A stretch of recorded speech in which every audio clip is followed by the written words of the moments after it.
Welcome to the Aaron Harber Show. My guest today, the business editor of the Houston Chronicle, Al Lewis. Al, great to have you on again. It is so great to be here, Aaron, and a chance to say hi to so many of my former readers in Denver. I miss them horribly. When you were doing your column for the Wall Street Journal, you were popular across the country. So we've got viewers we're on now in California, Colorado, Indiana, Michigan, Wow. Utah, you name it. So Great. all your fans get to see you once again. I get out of Houston once more. Yeah, well, we can talk about that. You know, speaking of Houston, I mean, you've of course been helming as editor of the business section for the Houston Chronicle. I mean, this is one of the, I would guess, really choice business editor positions in the country now, especially given what's happening to newspapers across the country, because this is a huge business community. Well, it's one of the few business editor opportunities that are left, Aaron. That's why it's huge. Yeah, and you know, I'm very blessed. It's owned by the Hearst Corporation, which is a debt-free, privately held company. And the Houston Chronicle has no debt. And you know, what I've learned, Aaron, is that if you don't load up a newspaper with debt, it has a chance to survive. Certainly, our revenues are shrinking the way other newspapers' revenues are shrinking, but they didn't have a greedy ownership group who just milked the cash cow until it fell over dead. And that's really the story of newspapers. A lot of people will think, you know, it was Google, Craigslist, you know, you name it, and certainly all those things played a factor. But the worst thing that kills a newspaper is a reckless ownership group or management group that just brings on too much debt.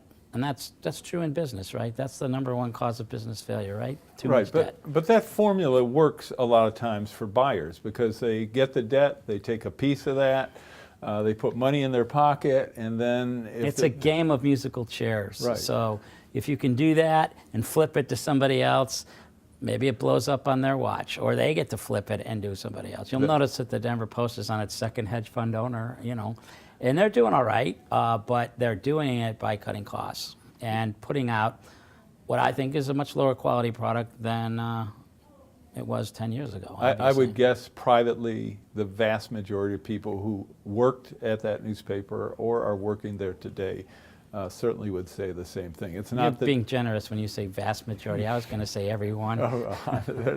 There's some exceptions, but what is fascinating is that the newspaper is making money, and it's making money just as you said. I mean, the newsroom has gone from plus 300 to less than a third of that. Well, the newsroom's also gone from a nice location downtown to Commerce City, right? Well, you know, right next to a trailer park. You know. Well, those of us who think Commerce City isn't that bad don't think that. No, but what I'm saying is that it you know, Commerce City is not the place you go for reporting on most things in Denver, like the state capitol, or you know, the city hall, or the police. All of that stuff is in the city. You know, well, they still have a presence. I don't want to be down on Commerce City, but it's not known. It's an industrial. It's a light industrial area. It's not an office area. Right, but they do have reporters still downtown. Absolutely, and many of them, some of them, I went and visited there recently, and some of them I hired, and you know.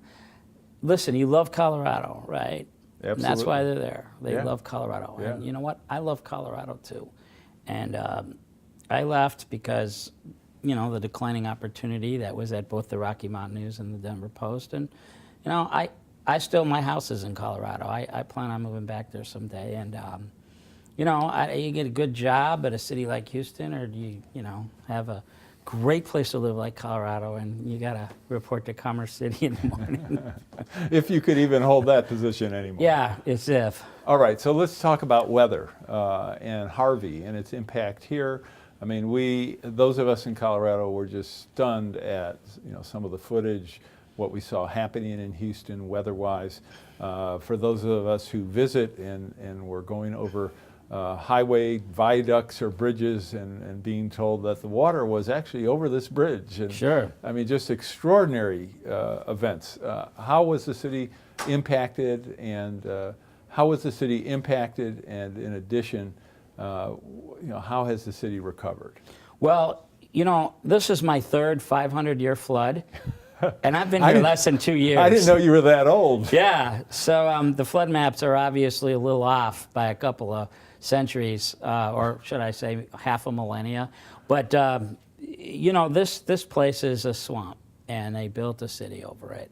And now we've got a different climate, and it rains a lot more often than it used to, and we're getting a lot of flooding.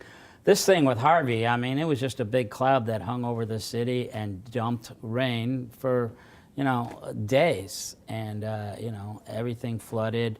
They had to release rainwater from the reservoirs, and that created additional flooding. Right, because that release actually increased the flooding in certain neighborhoods. Oh yeah, it just took out houses. And where water was actually receding at that point, in other neighborhoods, it was going back up. And there's lawsuits against the U.S. Corps of Army Engineers for doing it, but you know, they kind of had to do it. You know, the water had to go somewhere. There shouldn't be a city here, but you know, there is, so we're just going to make the best of it. That's kind of the Houston mentality. And there's also no zoning. There's no zoning in Houston. What's the impact of no zoning? Well, you know, people have parking lots, right? And the parking lots don't absorb water. In fact, they just spill water out into the streets, and then the water just collects and collects and collects. So it's interesting. You see, like, you know, like these big mega churches, you know, they have these huge parking lots. They don't even really have to pay sewer and drainage fees, right? Because that would be a tax on church and break the wall between church and state. So yeah, I mean, there's a lot of impacts by turning former swampland into concrete. You pretty much create a situation where things are going to flood. And you know, you could have a house and some guy could build a tower right next to you, and that tower has a parking garage, and you know, parking lots and all of those things flood. And yeah, zoning's, they think it's a virtue here, no regulation, right? It's good, right? Free enterprise, no regulation. I don't have anyone telling me what to do with my land, you know, and then it rains, and, you know, then we got a problem. So is there any effort, I mean, from an engineering perspective, I would think it'd be a Herculean task. Is there any effort, given the number of episodes, as it were, weather-related, to do anything about, in a serious way, about drainage or anything else, or is that just too expensive? I think it's too expensive. I think you hear a lot of rhetoric, you hear a lot of lip service. It's a typical political problem. We're going to appoint a committee and we're going to deal with this, right? Like, okay, but it's going to rain. It is going to be an ongoing problem for Houston, and let's face it, I mean, it has been since long before I got here. It's nice to live at, you know, a mile up in the air. That's all I'm saying. It's just, you might have a few fires here and there, but you know, at least your whole city isn't flooded. And, you know, a lot of people live outside of the floodplain, and those areas flooded too. And they don't have flood insurance, right? And you know, you got a lot of people here with, you know, $50,000 to $100,000 bills to put their house back together, and their house is already not even really worth that because, you know, they got a mortgage and everything else. They're in two ways, they're underwater. They are underwater. That is what you call an underwater mortgage. All right, we're going to take a quick break. We'll be right back with Al Lewis in just a moment. There's more of the Aaron Harber Show after this. Like, I never thought, like in 1970s, I was in high school and I was on the debate team, and our topic was energy independence. And we were so far from that, right? Because it was the Arab oil embargo and all of that. And, you know, we were having all these arguments, and you know, none of us seriously thought that the United States could be energy independent.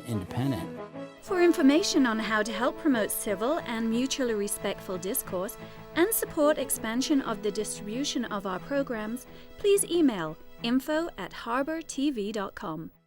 I'm Aaron Harber, host of The Aaron Harber Show.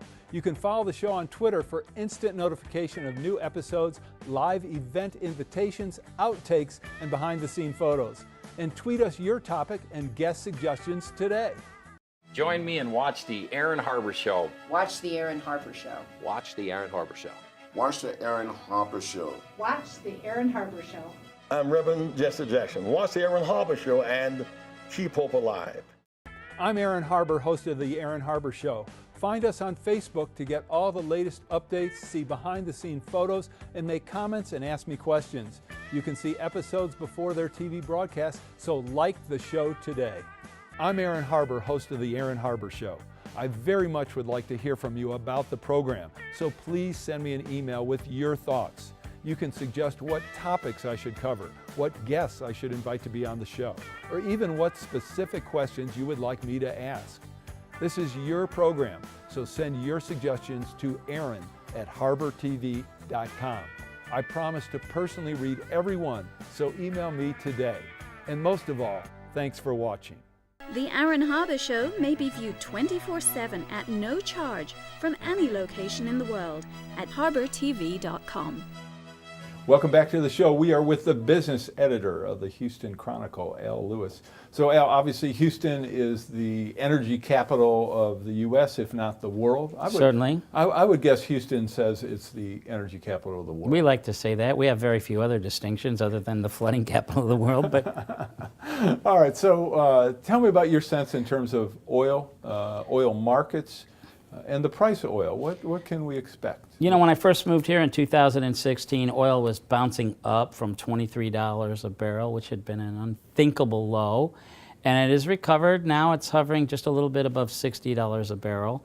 And, you know, a lot of that has to do with fracking. Remember how bad fracking was? Like, we were just going to like poison the earth with it, and everybody was against it. I don't really know how much environmental damage is being done any more than any other sort of energy source, because energy does do a little bit of damage to the environment, let's face it. Including, believe it or not, solar and wind. Absolutely. But the thing of it is that, you know, the United States is going to be, if it's not already today, the leading producer of oil and gas in the world. It's now, already the leading producer of energy. We're not the leading producer, we're not the leading exporter of energy. Right. Right, but here in Houston... That's still Saudi Arabia. Right. Here in Houston, we're starting to export liquefied natural gas, even to China. We're going to start sending China stuff. We're definitely sending a lot of it to Mexico right now. So the energy story for America has been amazing, right? It's we have produced so much oil and really natural gas more than oil that you know, prices are pretty low. You know, $60 a barrel is largely because OPEC has been curbing production, right? OPEC wanted to raise the price of oil, so when it went up from, you know, $23 a barrel to $60 a barrel, all they really did was inspired companies here to take, you know, advantage of the shale revolution, and you know, that is going to in turn bring prices back down again. Yeah. So what you have right now is the price increase is more than sufficient to give companies here in the United States the incentive to get back in the fields, expand their hydraulic fracturing, their exploration and production operations. And so you're going to see a very significant addition to the supply of oil and especially natural gas here in the U.S. alone. Right, and then here in Texas in the Permian Basin, it's producing amazing amounts of oil and natural gas. It's been a whole new oil boom for Texas. It's really, when they say there's been a shale revolution, there really has been a shale revolution. I mean, who'd have thought? Like, I never thought, like in 1970s, I was in high school and I was on the debate team, and our topic was energy independence. And we were so far from that, right? Because it was the Arab oil embargo and all of that. And, you know, we were having all these arguments, and, you know, none of us seriously thought that the United States could be energy independent. But we can be. Right? We're almost there. Well, we're still importing a lot of oil, but there's a difference between energy independence and energy security. Right, and we're always going to import something because, you know, energy is global, okay? It's not us versus them anymore, and, you know, energy prices are extremely, you know, they're based on a very complicated series of events around the world, whether they're geopolitical or they're production related or demand related. Well, we got guys here talking about how oil prices are going to keep going up. You know, you hear that at CERAWeek, right? They're very optimistic that oil prices. They're always optimistic. You know, oil's always going to go up when you come to CERAWeek. There was some talk about peak oil demand, right? There's this point in history where we no longer grow oil demand. And a lot of people think that point is coming up pretty quick because I mean, just think of all the cars that have been put on the road in the last 10 years that get 30 miles to the gallon as opposed to 15. And then add on top of that, you know, every major auto manufacturer is going big with electric cars that'll start coming online in the next 4 or 5 years. Then you're going to have, you know, more and more automation with driving.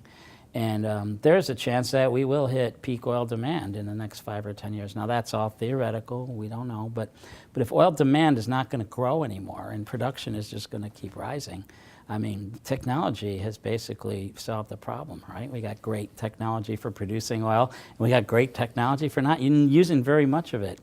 So, you know, I think the long-term forecast for oil is a little bleak. Short-term, you know, anything could happen, and the whole economy here runs on oil. You know, when I first moved here and oil was just recovering from $23 a barrel, I thought this whole town was going to dry up, but it didn't. didn't. I actually think the outlook for oil demand is much more positive, that you're not going to see a big shift in 5 or even 10 years. I think in terms of peak oil demand, you're probably looking at 20 to 30 years. And part of that is that, you know, people don't replace their cars really fast, and you have growing demand for vehicles, of course, in China, India, where you have literally hundreds of millions of people who want to buy cars. So I don't see that demand. I think your argument is about China and India is a very real one. I think that as more and more people come into the middle class in those countries, it will put more demand on oil. But, you know, I hear people going, oh, well, don't overlook the petrochemical industry. Look, transportation is at least 70% of, you know, oil demand. And I think, you know, people don't replace their cars quickly, but people replace their iPhones pretty quickly. And I'm telling you, man, the cars of the future are going to be the new iPhone. You know, they're going to have new features added every year. And I think, at least for reasonably affluent people, especially people who lease cars, they are going to switch cars every 3 years because it'll be cool. Sure, as long as you can afford it. Which in different countries that may vary. But you mentioned petrochemicals. I mean, petrochemicals use, what, roughly a quarter of the oil supply. You know, you could see that being at the minimum stable at 25%. You could also see that easily going to something like 30%. We never run out of the need for plastic, do we? No. You know, no. And that's another thing. Or drugs or clothing or anything else that we use, you know, oil for. And well, we use oil for everything. We're sitting on oil. These chairs are actually made out of oil. They were transported here with oil. This is made out of oil. I keep pointing that out. I think you and I were probably made out of oil. Carbon. Okay, well, we were close. We will be oil as soon as our bodies are crushed under, you know, a few millennium full of, you know, I'm not sure if dirt and gravel. I guess you could argue that with some plant We'll be life. just, yeah. Yeah, okay, well, I'm not going to worry about that. It's going to right take now. about 30 million years, but we'll get there. So, okay, well, I'm willing to be patient. So, in that vein, Permian, you mentioned the Permian. I just want to quickly go back to that. And why is the Permian such a game changer? Well, fracturing has been very successful there. You know, the technology where you go down and you blast holes in the rock and it unleashes all of this natural gas and oil. This technology didn't exist before, but they've come up with all these new reserves. And, you know, drilling for oil on land, even using fracking technology, is a lot cheaper than drilling for oil in the Gulf of Mexico. You know, a lot of the offshore activity hasn't really picked up because it's so expensive to go out there and put, you know, hundreds of millions of dollars worth of equipment out there. But, you know, out in the Permian, you know, they still got wildcatters out there, right? You can still kind of go out there with your pickup truck and start looking for oil. But they've discovered a tremendous amount of oil and natural gas there. They're building the pipelines to carry it, and it's like the Bakken in North Dakota. It's probably going to eclipse that. Yeah, well, it's a great place. If you've got acreage, people are happy. I know that. Yeah, absolutely. All right, we're going to take our last break. We'll be talking about renewables along with Nafta and tariffs when we come back with Al. There's more of the Aaron Harber Show after this. The oil industry is immensely profitable. It probably doesn't need to be subsidized at all. But our policy has been behind the fossil fuel industry for most of our lives, and it's because they have a real powerful lobbying force. For information on how to help promote civil and mutually respectful discourse and support expansion of the distribution of our programs, please email info@harbertv.com. The Rex Howell Broadcaster of the Year Award recognizes an individual who, through leadership, skill, and dedication, is advancing the broadcast industry in our state and our nation. Tonight, we honor Aaron Harber. Aaron has worked extensively in the media as a host, producer, political and economic commentator, and columnist. Today, the Aaron Harber Show is the focus of his media involvement. Aaron, it is a privilege to present you with the Rex Howell Broadcaster of the Year Award. Congratulations.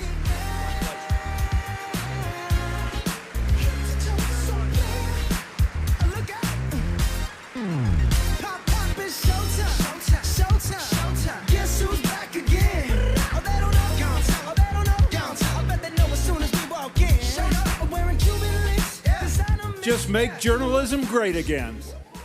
I'm Aaron Harber, host of the Aaron Harber Show. You can follow the show on Twitter for instant notification of new episodes, live event invitations, outtakes, and behind-the-scene photos. And tweet us your topic and guest suggestions today. I'm Aaron Harber, host of the Aaron Harber Show. I very much would like to hear from you about the program, so please send me an email with your thoughts. You can suggest what topics I should cover, what guests I should invite to be on the show, or even what specific questions you would like me to ask. This is your program, so send your suggestions to aaron@harbortv.com. I promise to personally read every one, so email me today. And most of all, thanks for watching. I'm Aaron Harber, host of the Aaron Harber Show. Find us on Facebook to get all the latest updates, see behind-the-scene photos, and make comments and ask me questions. You can see episodes before their TV broadcast, so like the show today. Join me and watch the Aaron Harber Show. Watch the Aaron Harber Show. Watch the Aaron Harber Show. Watch the Aaron Harper Show. Watch the Aaron Harber Show. I'm Reverend Jesse Jackson. Watch the Aaron Harber Show and keep hope alive. The Aaron Harber Show may be viewed 24/7 at no charge from any location in the world at harbortv.com. Welcome back. This is our final segment with the business editor of the Houston Chronicle, none other than Al Lewis. Okay, Al, let's talk about renewables. What do you see as the future for solar, wind, hydroelectric, and anything else that you want to include, including geothermal? Let's not forget geothermal. Certainly. Houston is actually starting to become a little bit of a center for renewable energy. You wouldn't think that it would, but every major oil company is embracing some form of renewable energy. We've done stories about drilling sites where they need power and they use solar panels for their power, right, instead of running a diesel generator. So renewables are becoming as much a part of the landscape of the fossil fuel industry as it is everywhere else. The coal industry is in trouble, right? A little bit. And a lot of people will say, oh, that's because those liberals and all their regulations. Well, no, it's because the price of coal and the price of transporting coal and the amount of damage that it does to the environment is extremely expensive. And we got a fracking thing going on here, and clean burning natural gas has replaced coal.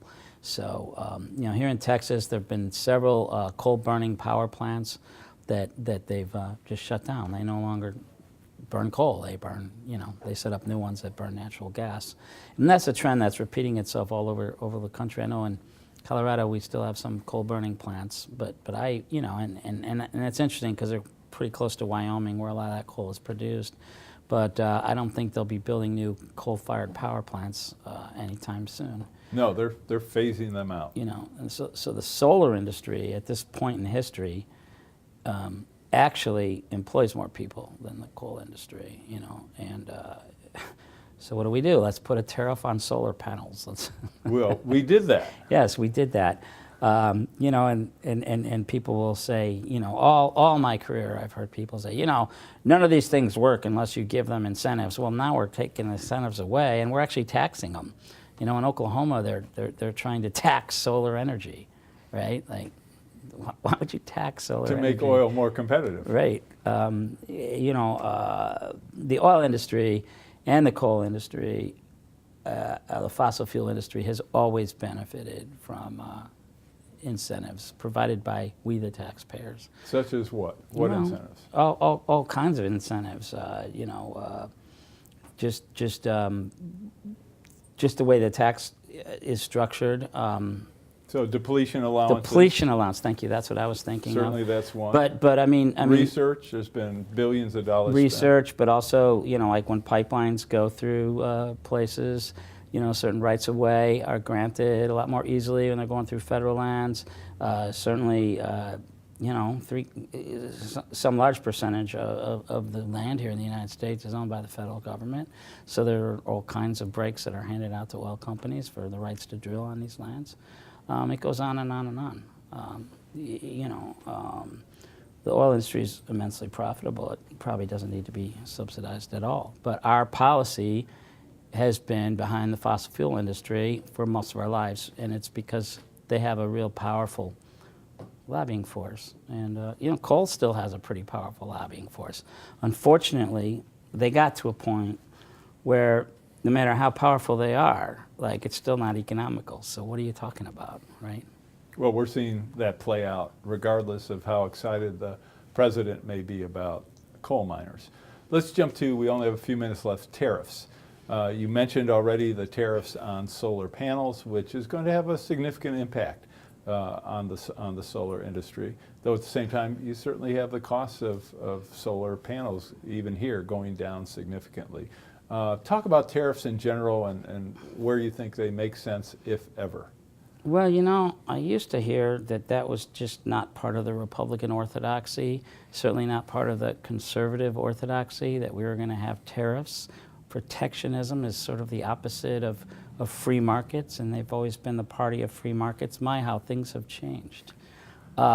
Regardless of your politics, as I mentioned earlier, the world is a complicated place, right? The global market, there's cause and effect that nobody can even calculate, right? And so the unintended consequences of tariffs are always going to be there. We don't always know what they are. But, the long and the short of it is we can put tariffs in place and we can charge more for some products, whether it's, Chinese steel, or aluminum, or washing machine parts, or solar panels, but it's going to hurt somewhere else, right? And we've had people here talking about how much the oil industry, for instance, relies on steel. And there are different kinds of steel. There's not just one steel, right? There's different ores, there's different, smelting and refining processes. And, if you're going to make certain grades of steel hard to get or more expensive, then projects are going to get killed. Projects that might actually do what? Create jobs. So, tariffs are just a bad idea in my book. All right, last question, NAFTA. What's going to happen with NAFTA? That's a good question. I think it's a 21-year-old agreement. A lot of people think it should probably be adjusted here or there. But, the wholesale idea of just chucking it is going to do a lot of damage. It's already scaring people. No one knows whether that's a serious proposal or just more rhetoric coming out of our president, who's famous for his rhetoric. Here in Texas, Mexico's a huge trading partner. We import so much to Mexico. And, what they do to NAFTA is going to be very disruptive, at least for, Texas and other countries that are exporting to Latin America. And just like the tariff question, there'll be unintended consequences, and they might be worse than anything getting rid of it may solve. These things have to be handled delicately, and we have an administration that likes to pull out the sledgehammer. Yeah, I don't think he's the delicate chief that you're talking about. All right, Al, thanks so much. Thank you. Always a pleasure. That's Al Lewis, the editor of the business section of the Houston Chronicle. I'm Aaron Harber. Thanks for watching.